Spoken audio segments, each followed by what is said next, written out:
Olá, meu nome é Destiny Wallace e hoje sinto-me compelida a compartilhar com vocês uma visão que me impactou profundamente. É algo que acredito que Deus me mostrou e sinto que é um aviso que todos nós precisamos ouvir. Visões são algo que as pessoas vivenciam regularmente, embora também haja muitas que fingem tê-las. E, honestamente, me pego questionando se devo mesmo compartilhar isso. Sou jovem, não sou particularmente confiante e, às vezes, me pergunto se as pessoas vão me levar a sério. Mas, mais do que tudo, eu só quero ajudar as pessoas. Meu sonho é me tornar enfermeira um dia, e se esta mensagem ressoar com você, eu ficaria muito grata se você pudesse compartilhá-la com outras pessoas, seja por meio de mídia social, e-mail ou WhatsApp. Eu simplesmente quero fazer a diferença. Então, deixe-me contar o que aconteceu comigo. Tudo começou comigo em uma escada. Era diferente de qualquer escada que eu já tinha visto, parecia um caminho que levava ao próprio céu. No momento em que meu pé tocou o primeiro degrau, tudo mudou. Em um momento, eu estava subindo, e no outro, me vi de pé no meio da casa de alguém. Mas esta não era uma casa qualquer, parecia um bunker de sobrevivência no meio de um bairro comum. Imagine-se uma casa típica e um covil de prepper para o apocalipse tivessem uma criança, era isso. Latas estavam empilhadas até o teto, prateleiras transbordavam de suprimentos médicos e fileiras de garrafas de água se alinhavam nas paredes. Havia até caixas de munição. A princípio, pensei comigo mesmo, e ok, ela está apenas sendo esperta. Preparando-se, ficando pronta para o que quer que possa acontecer. Mas então eu a vi. Ela estava sentada no canto, segurando um rifle como se sua vida dependesse disso. Sua aparência era assustadora, não porque ela estivesse doente, mas porque ela estava completamente exausta. Seus olhos estavam cercados por olheiras, como se ela não dormisse há dias. Suas mãos tremiam e sua perna tremia para cima e para baixo, como se ela estivesse esperando algo ruim acontecer. O que mais me impressionou foi a maneira como ela continuava olhando para as janelas cobertas. Estava claro que ela estava apavorada. E, no entanto, não havia nada acontecendo. Lá fora, o mundo estava perfeitamente parado. Nenhum alarme soando, nenhuma explosão, nenhum caos. Tudo estava normal. Mas em sua mente, o mundo já havia acabado. Ela se trancou lá dentro, pensando que se tivesse comida suficiente, armas suficientes, suprimentos suficientes, ela estaria segura. Mas a verdade? Ela não estava segura, nem um pouco. Então, notei algo ainda mais perturbador. No canto da sala havia uma sombra. A princípio, pensei que fosse apenas um truque da luz baixa, mas então ela se moveu. Ela estava observando-a. Eu não conseguia ver seu rosto claramente, mas de alguma forma eu podia sentir seu sorriso. E não era um sorriso agradável, era mais um sorriso malicioso, como se estivesse gostando do medo dela. Foi aí que a ficha caiu. O verdadeiro inimigo não estava do lado de fora da porta dela, ele já estava lá dentro. O medo que havia tomado conta do seu coração já havia tomado conta. Ele não precisava quebrar suas paredes ou roubar sua comida. Ele já havia reivindicado sua mente e, com isso, já havia vencido. Ela pensou que estava se preparando para uma ameaça externa, mas a verdade era que a batalha já estava perdida dentro dela. Ela não era fraca e não era sobre ter suprimentos suficientes. O problema real era que ela tinha se rendido ao medo. E foi aí que eu entendi, a verdadeira armadilha era o próprio medo. Então, aconteceu algo que me pegou de surpresa. Eu nem sabia onde começou. Em um momento, tudo estava bem e no outro, a casa estava envolta em chamas. A mulher entrou em pânico, pegando seu rifle como se pudesse de alguma forma parar o fogo com ele. Ela correu em direção aos seus suprimentos, mas as chamas se moveram muito rápido. Tudo o que ela tinha trabalhado tanto para estocar, a comida, a água, as armas, desapareceu em um instante. E naquele momento, eu soube exatamente o que Jesus estava me mostrando. Todas essas coisas, aqueles suprimentos, as armas, o dinheiro, nada disso realmente pertenceu a ela. Tudo pertencia a Deus. Quando tentamos nos apegar às coisas por medo, pensando que podemos protegê-las nós mesmos, esquecemos que não é nosso para guardar. E quando tentamos ser nossos próprios provedores, perdemos tudo. Num piscar de olhos, eu estava de volta àquela escada. Meu pé atingiu o próximo degrau e a cena mudou mais uma vez. Jesus não disse uma palavra, mas eu não precisava ouvir nada. Eu entendi a mensagem alto e claro. Devemos nos preparar, sim, mas não por medo. Não porque achamos que podemos nos salvar. No momento em que começamos a acreditar que podemos lidar com as coisas sozinhos, é quando já estamos presos. O inimigo não vai aparecer com algum sinal óbvio como a marca da besta e nos dar uma escolha entre a vida e a morte. Não, o inimigo é muito mais sutil do que isso. Agora mesmo, ele está trabalhando para nos fazer viver com medo, para colocar nossa confiança em coisas como dinheiro, posses e sobrevivência, em vez de em Deus.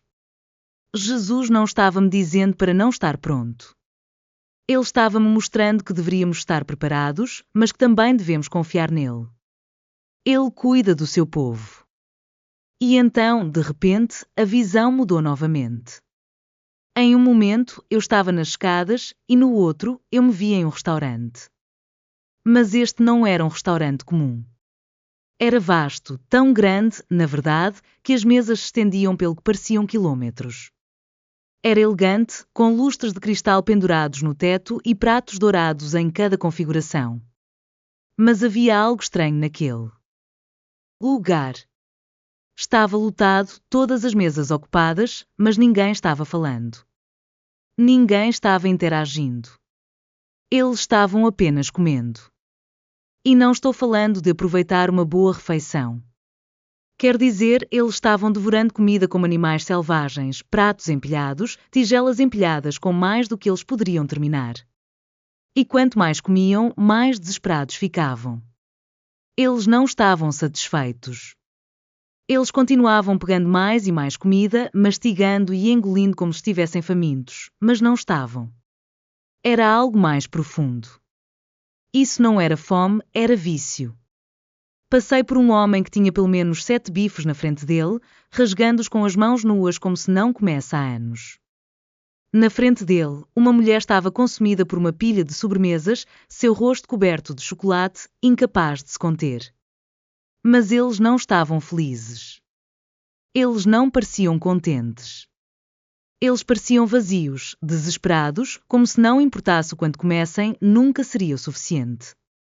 E então vi algo que fez meu coração apertar. Uma garotinha estava parada na porta. Ela estava descalça, seu vestido rasgado, e ela não estava sentada em nenhuma mesa. Ela não estava comendo. Ela estava apenas observando. Observando enquanto essas pessoas se empanturravam, enquanto ela estava lá sem nada. E eu percebi, a fome não era física. Era espiritual. Era uma fome por algo mais profundo, algo que nunca poderia ser preenchido com comida ou posses. E naquele momento, eu entendi que o verdadeiro vazio estava dentro deles. E eles não conseguiam ver isso. Eles estavam alimentando seus vícios, mas nunca suas almas. Senti uma onda de náusea se instalar em mim enquanto olhava ao redor. Ninguém parecia se importar. Ninguém a notou sentada ali, invisível para o mundo ao seu redor. Ninguém sequer olhou para cima. Não houve oferta de comida, nenhum reconhecimento de sua presença. Era como se ela nem estivesse ali. E quando eu pensava que a situação não poderia piorar, meus olhos caíram sobre os garçons. Mas eles não eram como garçons normais. Havia algo profundamente perturbador neles. Seus olhos eram tão negros e vazios quanto a noite, vazios de qualquer emoção ou humanidade. Suas mãos se esticavam anormalmente longas e seus movimentos eram muito suaves, quase como se estivessem deslizando em vez de andar. Mas essa não era a pior parte. Eles não estavam simplesmente entregando refeições, eles estavam rindo, zombando, na verdade, rindo. Das pessoas que estavam distraidamente apreciando suas refeições. E então algo clicou em minha mente. Uma percepção arrepiante. Eu sabia, sem dúvida, que este não era apenas um restaurante. Era uma armadilha. Quando acordei pela primeira vez, tudo parecia tão normal. Minha cama, a comoda, meu espelho, meu telefone inocentemente em minha mesa de cabeceira. Tudo estava exatamente onde eu deixei, como se nada estivesse errado. Mas então, notei algo estranho. A tela do meu telefone estava acesa, mas eu não tinha tocado nela. Não estava mostrando minha tela de bloqueio ou qualquer notificação, estava exibindo um feed de vídeo ao vivo de mim. Confuso, peguei o telefone. Mas quando virei nas mãos, a tela permaneceu fixa no meu rosto, sem piscar. Então meu laptop piscou para a vida do outro lado da sala, seguido pela minha TV e meu tablet. Cada tela na sala estava-me mostrando, congelado no lugar, sem piscar, sem se mover. Apenas me encarando com uma quietude assustadora. Um arrepio frio percorreu minha espinha quando ouvi um toque suave do meu telefone. Uma notificação apareceu e você está assistindo há 6 horas. Gostaria de continuar? Olhei para a mensagem, franzindo a testa. Observando. O quê? A pergunta pairava no ar, sem resposta. Estudei meu reflexo mais uma vez e meu estômago revirou. Meus olhos estavam vazios, sem vida, como se eu não estivesse realmente ali. Meu rosto estava frouxo, desprovido de expressão. Eu parecia alguém que estava perdido em um transe por tanto tempo que tinha esquecido como viver de verdade. E então, o quarto ao meu redor começou a se dissolver. Eu não estava mais no meu quarto. Eu estava no meio de uma cidade enorme e extensa, e para onde quer que eu olhasse, havia telas. Elas estavam embutidas nas ruas, nos prédios, até flutuando no céu como hologramas de néon. No entanto, apesar do mar de telas, cada pessoa ao meu redor estava grudada em seu próprio dispositivo. Elas não estavam prestando atenção para onde estavam indo, apenas olhando para as telas brilhantes em suas mãos. Aproximei-me de uma mulher sentada em um banco. Ela estava rolando rapidamente por algo em seu telefone, seus olhos vidrados, sua mente aparentemente distante. Eu a chamei Ei. Mas ela não respondeu. Eu estendi a mão e sacudi seu ombro, esperando obter uma reação, e foi quando eu vi. Um fio fino e brilhante. Conectado diretamente na parte de trás do seu pescoço. Recuei em choque, mas, ao olhar em volta, percebi que todos os tinham. Esses fios delicados e brilhantes estavam conectados à parte de trás da cabeça das pessoas, prendendo-as às telas nas quais estavam tão absortas. Mas a percepção mais aterrorizante de todas? Eles nem estavam tentando se libertar. Eles nem sabiam que eram prisioneiros. Então, vi os anúncios.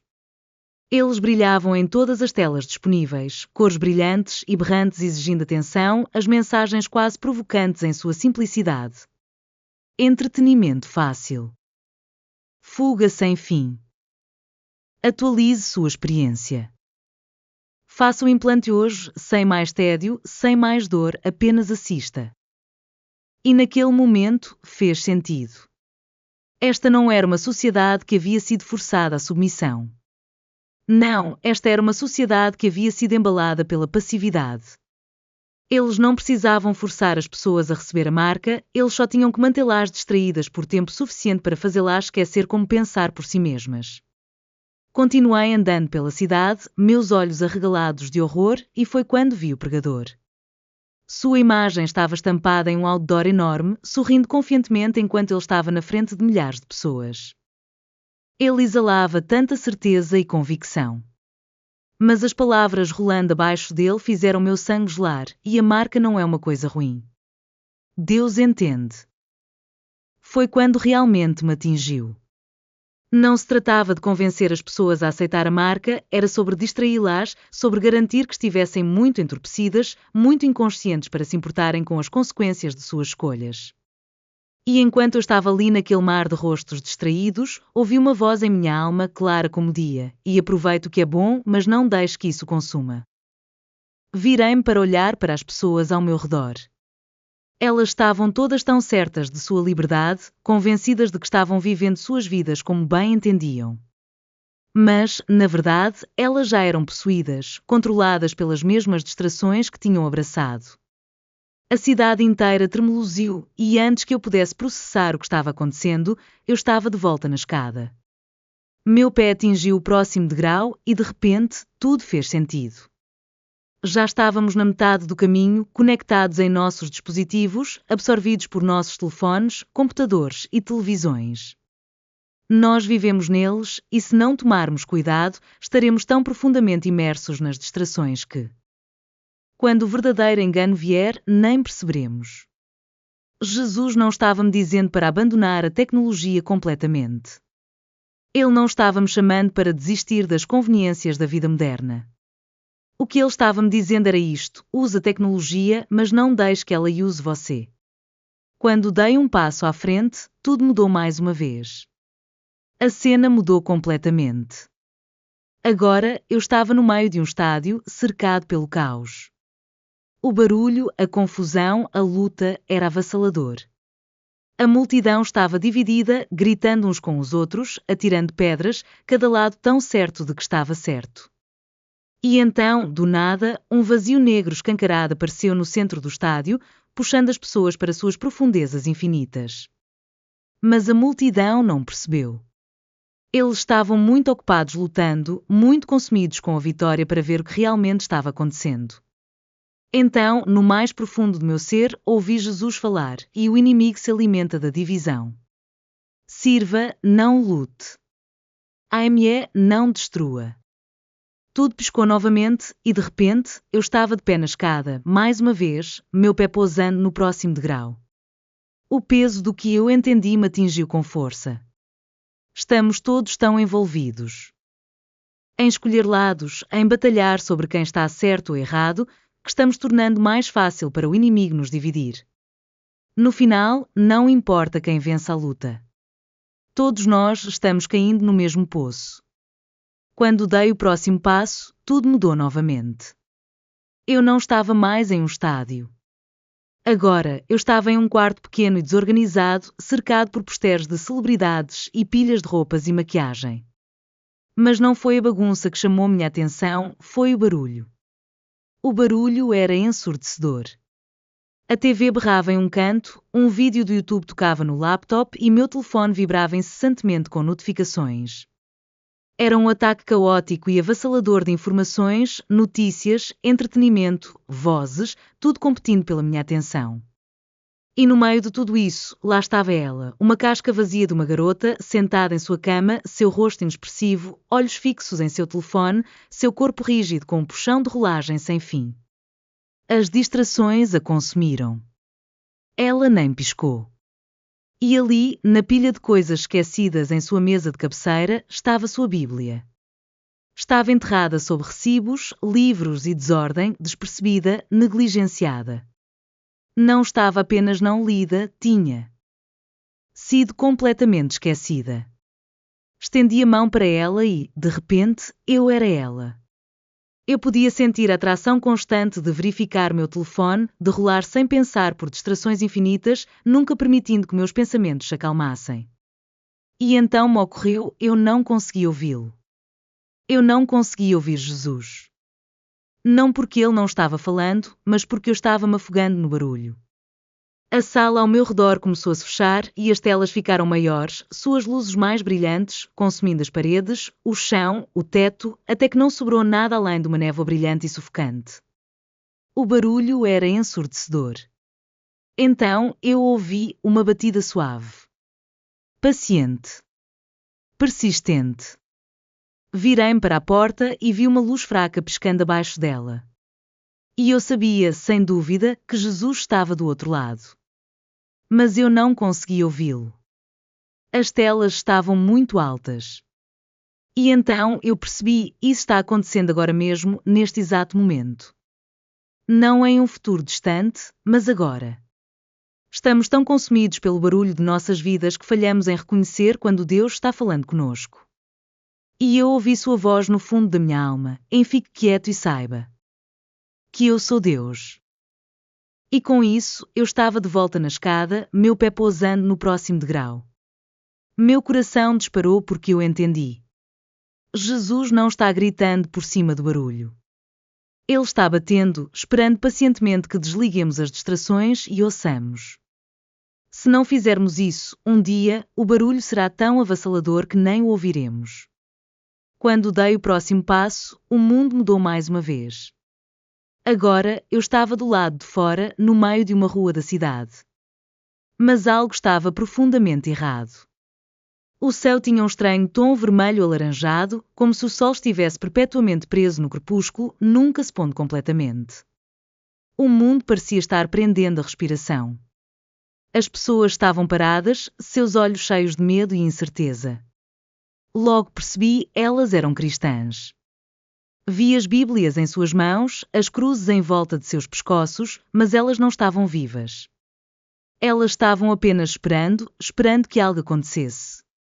Esperando pelo fim. Então, vi um homem sentado no meio-fio, com os olhos vagos enquanto ele rolava pelo telefone. O pregador na tela dele estava dizendo: "Em Jesus está vindo na semana que vem, não adianta fazer planos." O rosto do homem estava oco, vazio, perdido. Ajoelhei-me ao lado dele e a tela piscou. O pregador desapareceu, substituído por um relógio de contagem regressiva. Os números mudavam constantemente. Primeiro, o arrebatamento, outubro de 2024, depois e a tribulação começa, abril de 2025 em seguida, Jesus retorna, dezembro de 2030. E a cada nova marcação de tempo, o rosto do homem ficava mais e mais desesperado. Olhei em volta para as pessoas paradas na rua. Elas também tinham relógios flutuantes acima de suas cabeças, mas nenhum deles combinava. Alguns estavam contando em semanas, outros em meses e alguns em anos, mas nenhum deles estava correto. E então me ocorreu. O inimigo não precisa convencer os cristãos de que Jesus não vai voltar. Ele só precisa nos distrair com o quando. Quando focamos muito no tempo, esquecemos de realmente viver para ele. E bem no fundo de mim, ouvi a voz de Jesus: "E viva como se o tempo fosse curto." Não com medo, mas com urgência. Com isso, tudo se despedaçou, a rua, as pessoas, os relógios, tudo se foi. Eu estava de volta à escada. Meu pé pousou no próximo degrau e eu entendi. Jesus não estava me dizendo para ignorar os sinais do fim dos tempos. Ele não estava dizendo que é errado estar ciente do que está por vir. Ele estava dizendo que não devemos saber quando. Devemos viver como se fosse sempre em breve. Porque quando achamos que temos tempo, procrastinamos. Nós atrasamos. Vivemos como se o amanhã fosse garantido. Mas quando vivemos como se o fim estivesse sempre ao virar da esquina, agimos com propósito. Ambos os extremos são uma armadilha. Devemos viver com urgência, mas não podemos viver com medo. A verdade? Não sabemos quando. Essa é a realidade da vida, há tanta coisa que está fora do nosso controle. Mas, apesar da incerteza, temos que viver como se fosse hoje, abraçando cada momento conforme ele vem. Ao mesmo tempo, devemos nos preparar como se tivéssemos uma vida inteira pela frente. E então, no meio de tudo isso, eu pousei, não no chão duro abaixo, mas na segurança de suas mãos. Eu me vi de pé mais uma vez na escada, meu pé se movendo confiantemente para o próximo degrau. Fiquei ali, tremendo, sobrecarregado pela realização. Eu entendi agora. Não estamos no controle. Não importa o quanto nos esforcemos, não importa o quão meticulosamente planejemos, não importa o quão confiantes estejamos em nossa capacidade de descobrir tudo, nós simplesmente não podemos. Quanto mais tentamos assumir o controle, segurar tudo firmemente em nossas mãos, mais perdemos o equilíbrio. Porque controle não é nada mais do que uma ilusão. E confiança? Confiança é a tábua de salvação que nos mantém seguros. Ao dar mais um passo à frente, tudo mudou. De repente, eu estava em uma vasta biblioteca mal iluminada. As prateleiras se estendiam além da vista, carregadas com inúmeros livros de todos os tipos. Mas algo parecia estranho, como se o ar estivesse denso com uma tensão silenciosa, quase sufocante. Enquanto eu caminhava por esse labirinto de conhecimento, os livros chamaram minha atenção. Eles estavam abertos, suas páginas virando sozinhas, como se estivessem vivos. Mas em vez do som reconfortante de papel virando, havia uma cacofonia de vozes, cada vez mais alta, enchendo a sala de todas as direções. Cada voz parecia estar dizendo algo diferente. Aproximei-me de um livro e vi que era um sermão. Outro era a transcrição de um podcast popular. Mais um era um tópico de comentários acalorados de um debate cristão. Online. Quanto mais eu olhava, mais percebi o que era. Era uma coleção de vozes, pregadores, influenciadores, teólogos, opiniões aleatórias online, cada uma oferecendo sua perspectiva sobre Deus. Mas as palavras não se harmonizavam. Elas se sobrepunham, elas contradiziam, elas discutiam. Era uma bagunça caótica, uma confusão de ideias conflitantes. No centro da sala, vi um grupo de pessoas amontoadas, segurando livros diferentes, examinando as páginas desesperadamente. Seus olhos disparavam de um livro para o outro, sem saber em qual confiar. Alguns estavam discutindo, outros estavam congelados em indecisão, com medo de fazer a escolha errada. Mas nenhum deles estava olhando para o único livro que estava quieto diante deles, a Bíblia. Estava sobre uma mesa, imperturbável, juntando poeira, completamente ignorado. Meu coração afundou quando percebi a verdade. A resposta, a solução, o guia que eles buscavam tão desesperadamente, estava bem ali na frente deles, mas eles estavam muito distraídos pelo barulho ao redor deles, perseguindo todas as outras vozes, se perdendo em interpretações de segunda mão e tomadas super complicadas. E enquanto isso, a verdadeira palavra de Deus permanecia intocada. Voltei-me para as prateleiras e ficou claro para mim, os livros não estavam apenas oferecendo conhecimento, eles estavam moldando as pessoas. Eu podia ver as palavras envolvendo-os como correntes. Alguns indivíduos estavam tão envolvidos em debates e teorias que não conseguiam nem se mover, paralisados pela confusão. Outros estavam sendo puxados em todas as direções, perdidos sem rumo no barulho. E então, nas profundezas da minha alma, eu ouvi Jesus. Sua voz, clara e ressonante. Minhas ovelhas ouvem minha voz, no momento em que ele falou, tudo mudou. Os livros se fecharam com força, as páginas pararam. A sala, cheia de barulho, ficou completamente silenciosa. Voltei-me novamente para a Bíblia na mesa e, naquele silêncio, eu sabia. Era isso que estávamos perdendo. Essa era a verdade que muitos estavam ignorando. Corremos atrás de sermões, podcasts, debates e interpretações das Escrituras, mas quantos de nós realmente abrimos a Bíblia? Quantos de nós nos sentamos na presença da voz de Deus, deixando que Ele fale diretamente conosco por meio de Sua palavra? Em vez disso, confiamos em vozes de outras pessoas, vozes que podem soar certas, podem soar convincentes, mas se não estiverem fundamentadas na palavra real de Deus, não passam de ruído. Pisquei e, de repente, estava de volta à escada. Meu pé encontrou o próximo degrau e o peso do que eu tinha acabado de vivenciar se instalou. Ouvir sermões, buscar sabedoria de outros, aprender com professores, nada disso é errado. Mas se você nunca tira um tempo para ler a Bíblia por si mesmo, se nunca deixa Deus falar diretamente com você, então tudo o que você está fazendo é confiar na versão da verdade de outra pessoa. E, eventualmente, isso vai levar ao engano. Jesus não estava me dizendo para ignorar todos os ensinamentos. Ele estava me pedindo para testar tudo, para comparar com as Escrituras, para nunca deixar a interpretação de outra pessoa substituir a palavra real de Deus. Porque se pararmos de ler, se pararmos de buscá-lo diretamente por meio de sua palavra, ficaremos tão perdidos no barulho que, quando o engano vier, nem o reconheceremos. Dei um passo à frente novamente. Desta vez, eu me vi parado no que parecia ser uma cidade vasta e sem vida. Os prédios eram altos, mas estavam em ruínas, as ruas assustadoramente silenciosas. O céu tinha um tom doentio de cinza, como se uma tempestade estivesse no horizonte, mas nunca chegasse. Comecei a andar. E foi quando eu os vi. Pessoas. Mas eles não estavam juntos. Eles estavam espalhados, sentados sozinhos nas calçadas, parados em becos abandonados, olhando para fora de janelas quebradas.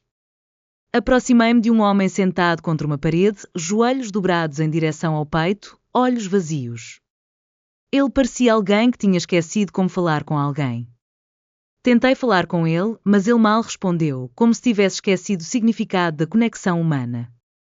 Segui em frente e vi uma mulher parada na porta, segurando o telefone nas mãos como se fosse sua única âncora para a realidade.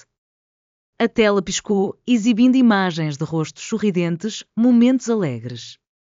Mas ela não estava em nenhuma dessas fotos. Ela estava sozinha, desconectada do mundo do qual ansiava fazer parte. E foi aí que me dei conta. Esta cidade não era apenas uma cidade, era uma prisão. Uma prisão de isolamento. Essas pessoas não estavam presas por muros ou correntes físicas. Não, sua prisão veio da desconexão, de estarem tão absortas em sua própria independência que afastavam todos. E agora, em sua solidão, elas estavam perdidas. Vulneráveis. Sozinhas. E então vi algo pior. No coração da cidade havia uma tela gigante, transmitindo um rosto familiar, um político, calmo e persuasivo, prometendo que o governo tinha solução. Eles alegaram ter um plano para unir as pessoas, acabar com a solidão, consertar o sistema quebrado e dar às pessoas um propósito novamente. Tudo o que eles tinham que fazer era se juntar. E as pessoas? Elas começaram a ouvir. Porque naquele momento, elas fariam qualquer coisa só para escapar do isolamento. Eu entendi então. É assim que vai se desenrolar. É por isso que a comunidade é tão vital.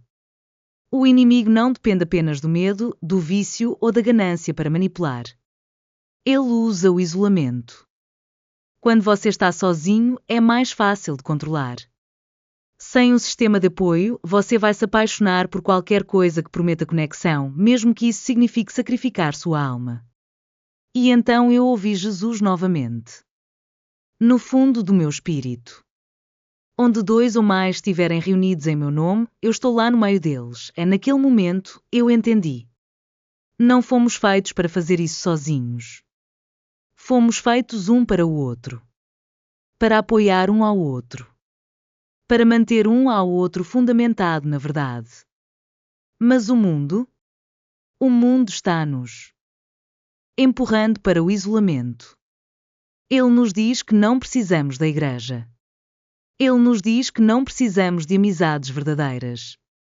Ele nos diz que não precisamos de ninguém além de nós mesmos. E as pessoas? Elas estão caindo nessa. Mas quando tudo desmorona, quando a pressão aumenta, quando a marca da besta emerge, aqueles que permanecerão firmes não serão aqueles que tentaram fazer isso sozinhos. Serão aqueles que se mantiveram firmes uns aos outros em Cristo.